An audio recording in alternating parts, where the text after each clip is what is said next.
Nelson Mandela's words, the dawn of our freedom. Our message is that the basic needs of the masses of the people must be addressed. Snaking queues from cities and sprawling townships to far-flung villages, an air of excitement and expectancy. 30 years ago, South Africa, the most rigidly implemented segregationist regime in modern history, became a democracy with high hopes and heady expectations. But these days, it's more likely to be in the news for infrastructural decay, crime, and corruption. The vast majority of South Africans say they're really disappointed with what they've got. South Africa's strength is its democracy. But has that translated in improved quality of life for the vast majority? And the answer has got to be no. This is Global Insights by Network 2020, and today we're looking back at a discussion we had last year with South African writer and founding director of Clarity Global, Palesa Marudu, and MIT professor of political science and contemporary Africa, Dr. Evan Lieberman. What has really happened since South Africa's democratic transition? Is it fair to say that the post-apartheid country has let down its people's hopes? Or is the question itself the wrong one to ask? What's the right question?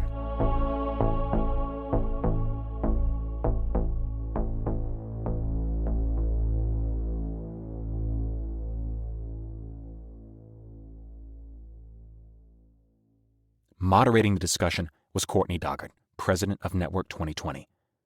This episode was made in partnership with the Institute of Current World Affairs. Kicking off, I want to start with you, Evan, actually. We're 3 decades on after the end of apartheid. There was, I think, a lot of belief that the introduction of democracy would transform lives across the spectrum for better through the equality of opportunities. And I think that there's a lot of criticism that this hasn't necessarily happened. So can you give us a background, just so we're all on the same page, of what has happened in South Africa since the end of apartheid and what the political landscape is that remains in its wake? So just please kindly set the stage for us. Sure, great. And thanks for having me this afternoon. It's great to be with these other 2 fantastic panelists. And obviously you're asking a really big question. I'm going to try and be relatively brief.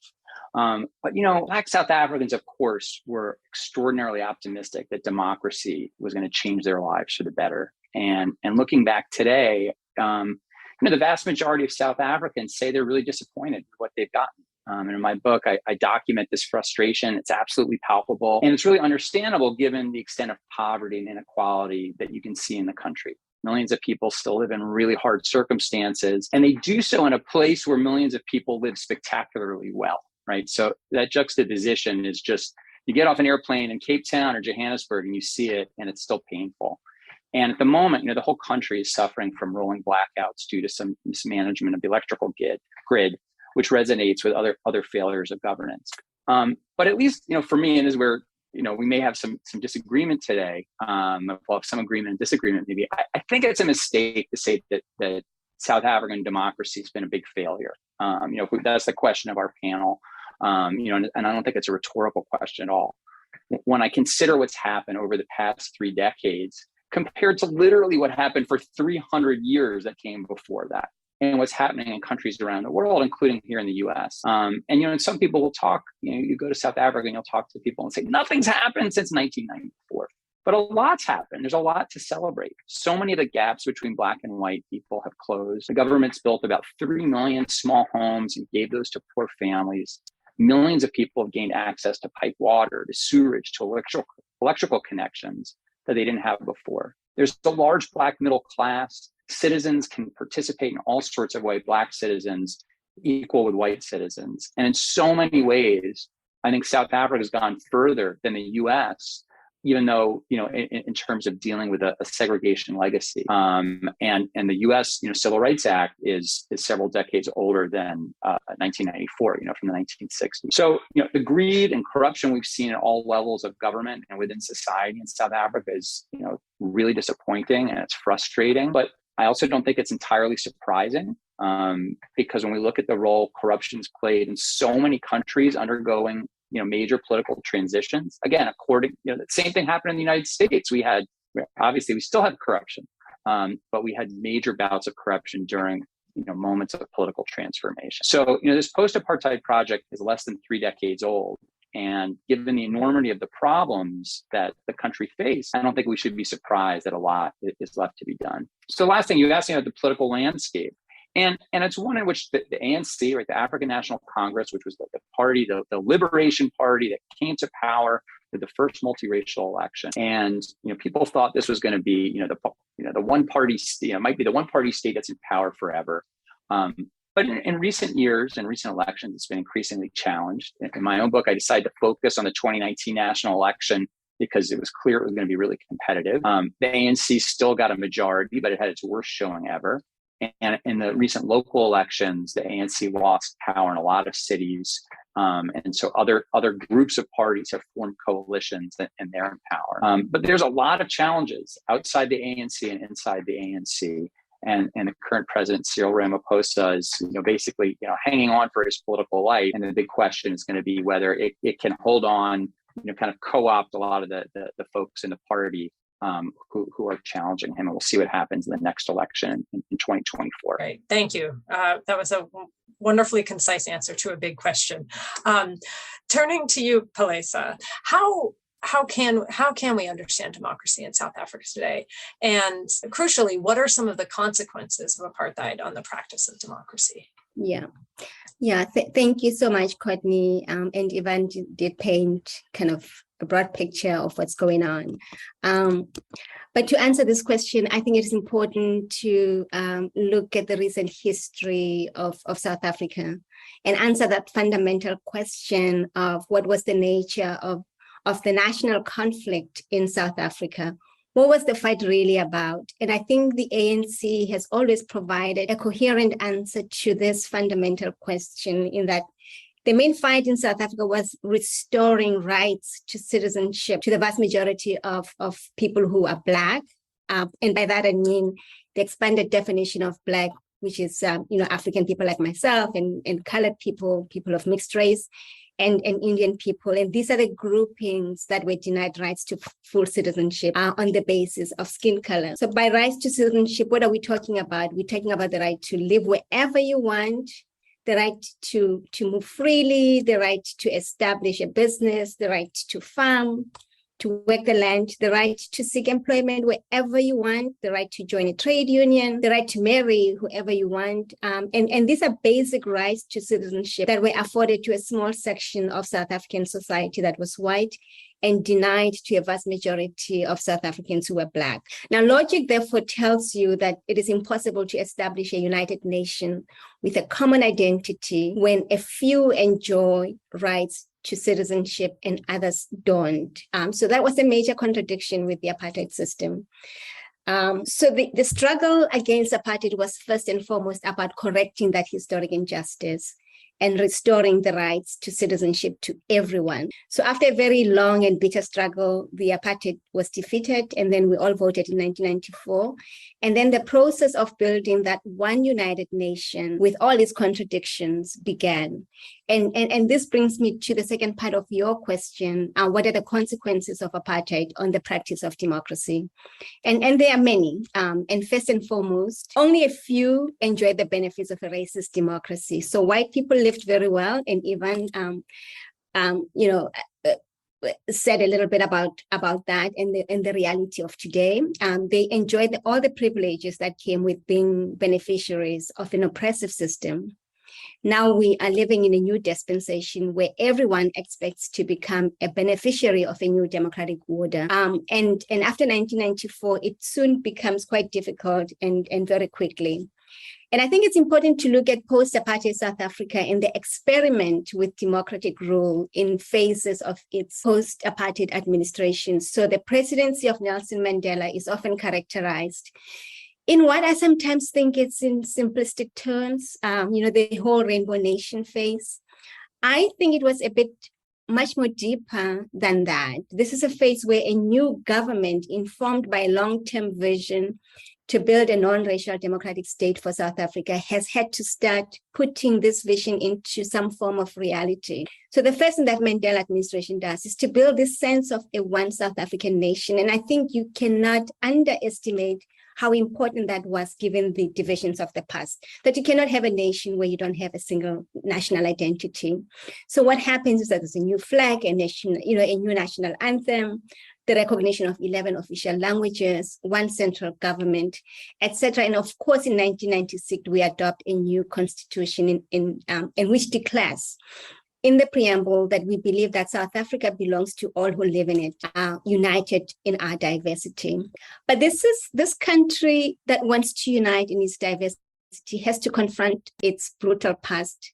And then you have the TRC process to account for the horrors of the past. A process, if evaluated with benefit of time and history, you realize that there has been much unfinished business. But at the time it was happening, it was quite a powerful process, especially because it centered the victims of apartheid, and they were able to tell their stories. Women were able to tell stories about their own experiences, about their own experiences of their own children. Even individuals were able to come forward and talk about what happened. So people believed in that process and were afforded an opportunity to talk about what really happened to them. But it also opened a chapter to white South Africa about the horrors of what was done to fellow citizens on their behalf. The killings, the general violence of influx control, past laws, Group Areas Act, and all of that was laid bare at the TRC. And this then became the basis for what then needs to happen moving forward to address the violence of apartheid and its legacy of racist exclusion.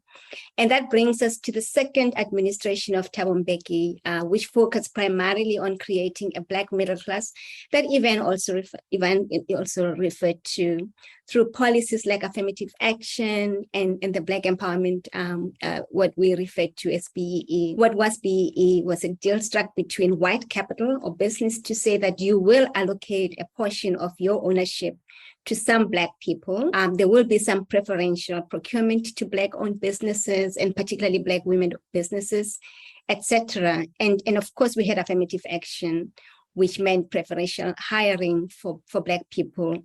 So for a decade between 1997, let's say 1997, 2007, you saw South Africa, Black middle class exploding. And alongside that, there was resentment among a section of white society that this is some form of reverse discrimination. So massive debate, tensions in what I like to refer to as an elite conflict between the newly empowered and the historically privileged. And this continued way into the administration of the third administration, which will be the administration of Jacob Zuma.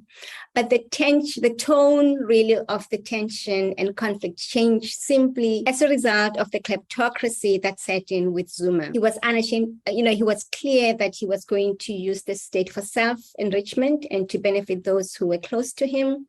So this is a phase that is referred in South Africa today as state capture, which is a capture of state procurement, really, by those who are connected to political power with the sole purpose of becoming extremely rich. But this has had major consequences on the functioning of the state and the management of the economy. So instead of a government working to reverse the legacy of apartheid through special redesign or implementing land reform, investing in good quality education, we have had a ruling party that has focused over the past few years or so on itself and those close to it, and has abandoned its long-term mission to reverse the legacy of apartheid.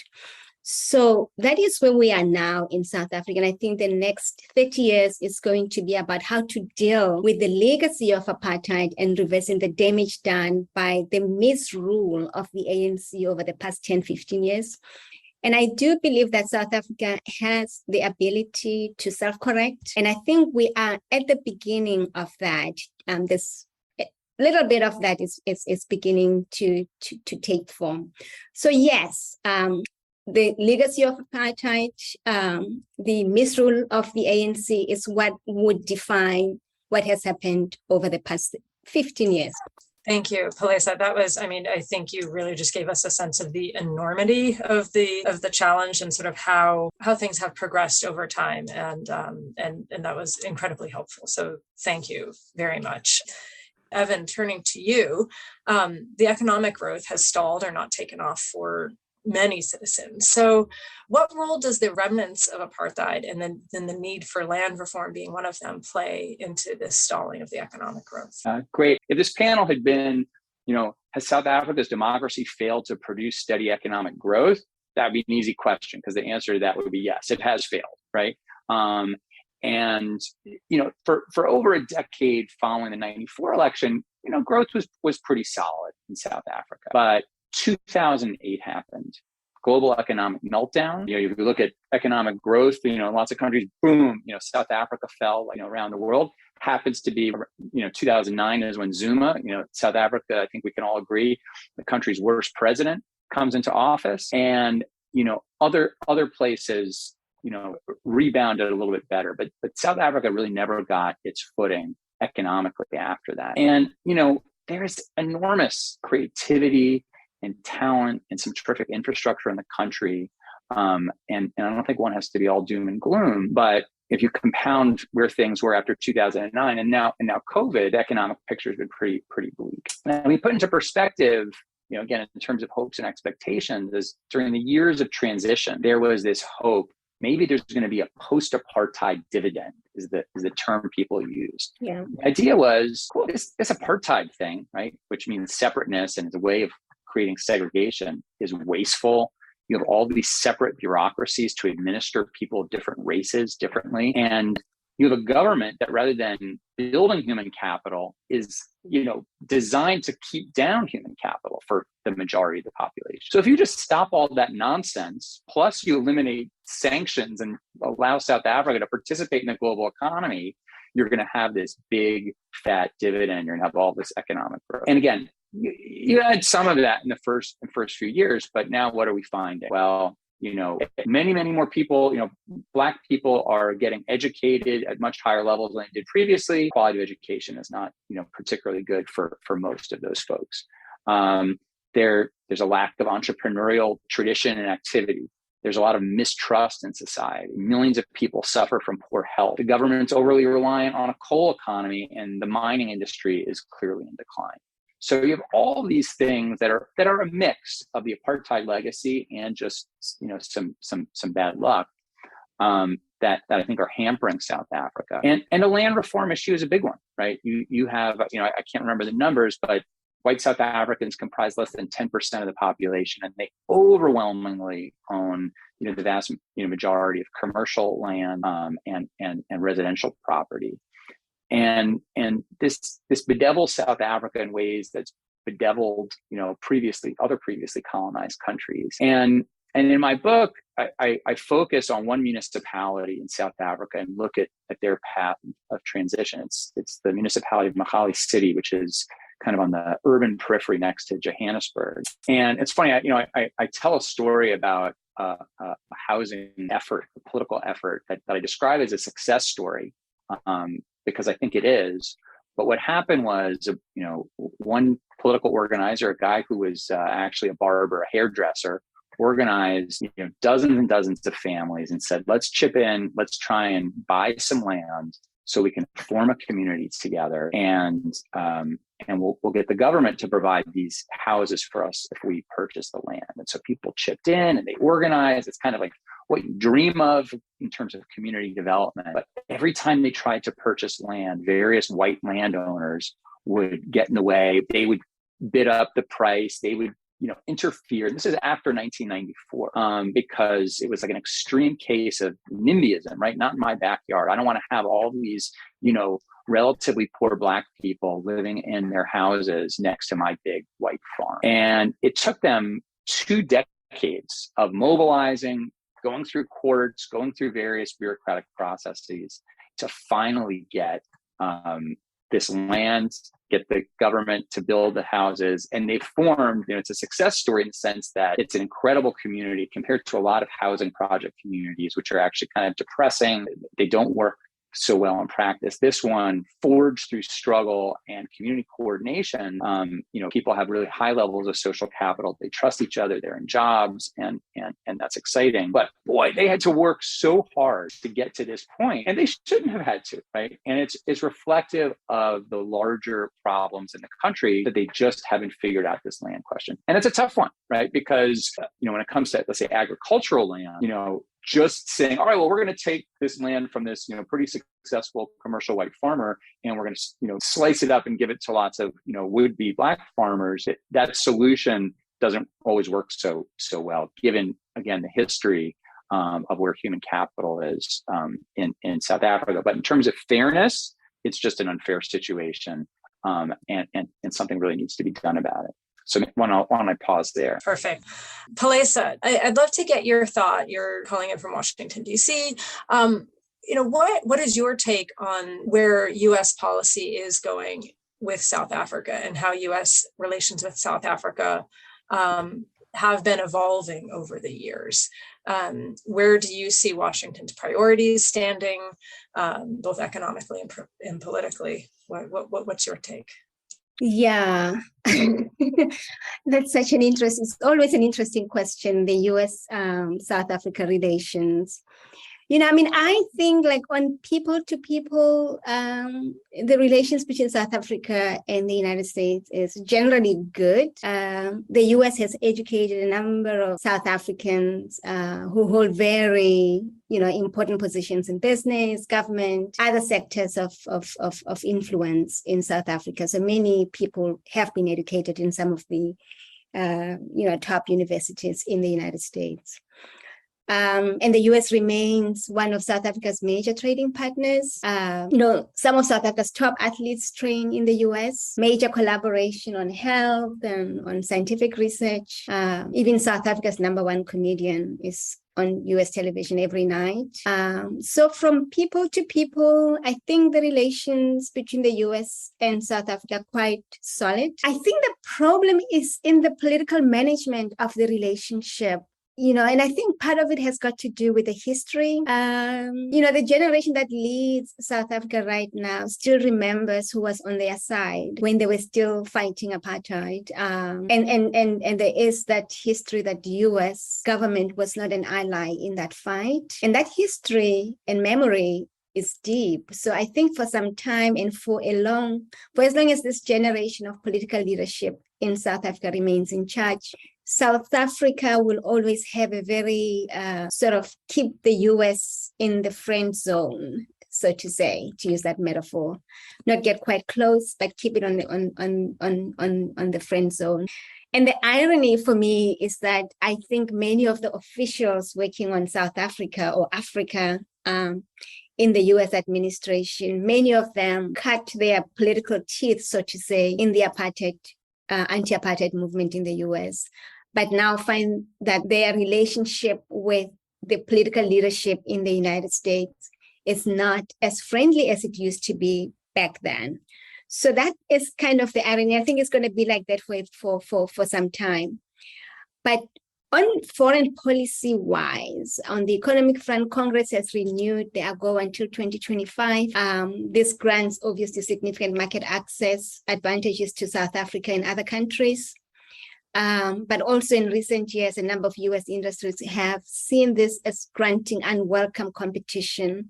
So there's always going to be greater pressure to amend it in favor of American firms if it gets amended at all. And South Africa's economy is large and there's substantial US, obviously, investments there. But this, uncertainty over power supply casts a shadow over South Africa. And also, South Africa is not the only game in town anymore. Washington has reached bilateral agreements with Kenya, has strong relations with Rwanda and Nigeria. In short, South Africa, despite its importance, is among many. But on the political side, obviously, the US has welcomed the administration of Ramaphosa, but this has not been a hugely strong relationship. I mean, Cyril Ramaphosa still has to visit the United States, hasn't done that, and he's been in power since 2018. The recently appointed US ambassador to South Africa, Ruben Brigitte, recently called South Africa's position on Russia's invasion of Ukraine disappointing, which does reflect a broader view of South Africa within US policy circles. So it's going to be a very interesting thing to watch over the next few years, how this relationship unfolds. Thank you very much.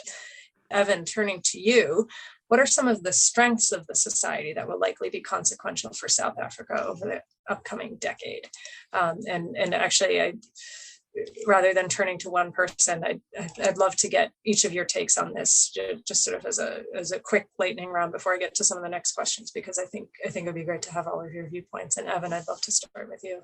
Sure. I mean, South Africa is a remarkably vibrant society. You go there, and I mean, the energy level about, with respect to transformation and the willingness to participate and to engage and to have diverse points of view and to be extraordinarily creative, I think is all there. And again, it's as we've had in all these discussions, kind of compared to what. And compared to most of the rest of Africa, there's some really amazing infrastructure in South Africa. There are some great roads, there are great airports, there are leading academic institutions. There is a lot of building blocks combined with this group of people who feel very strongly about wanting to rebuild their society, and still have that kind of energy on the edge of their seats. And that's maybe somewhat intangible. And if my social science friends asked me to measure that, I would not be able to do it. But I think that's that there are those important features, and also an amazing network of journalists. Who really, if we think that the truth will set us free, boy, the South Africans do a great job of letting us know what is going on. Sometimes I think sometimes the tenor can be so critical, so negative. Each day my inbox is filled with kind of snark from South African journalists that, if you're an ordinary citizen, you can't help but get down. And I feel like my role in all this as an informed outsider, say, hey, you guys actually are doing, amazingly well.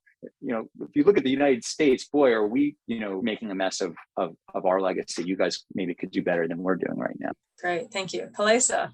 Yeah. So, I think for me, the strength of South Africa is in the sense of freedom. And you can overestimate and underestimate that sense of being free. You can say whatever you want, anytime, anywhere, to anyone without fear that the government will come after you. And this is important. It's not many countries have that sense of freedom. In the United States, we can take it for granted, but this is not the reality for many people around the world. So that sense of being free, we are very free. We have a very brave and free press.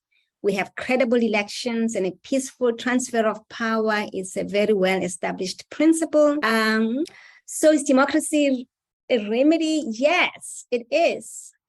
Is this freedom that sees ordinary people take to the streets and demand accountability from people in power? It is this freedom to choose that has seen the ANC get punished in local government elections and is most likely going to be punished in the next national elections in 2 years' time.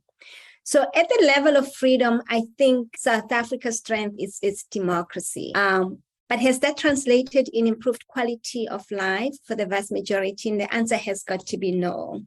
But I also think that it's not an either or question, because I believe that freedom and democracy is ultimately about improving the quality of life of all the people. And I think that is primarily what the tension and the struggle and the fight today is about. But you need that freedom to be able to fight for your rights. And that is the strength of South Africa. Thank you, Palesa, and a great place to end. Thank you all. This was really a fascinating discussion. Thank you, everybody. Thank you, ICWA, for being a great partner. Thank you very much. Bye now. We can't thank you enough for being a part of this episode of Global Insights. To dive deeper into the world of insightful analysis and to learn more about how you can join our community, visit us at network2020.org. You can learn more about our partner for this discussion, the Institute of Current World Affairs, at icwa.org.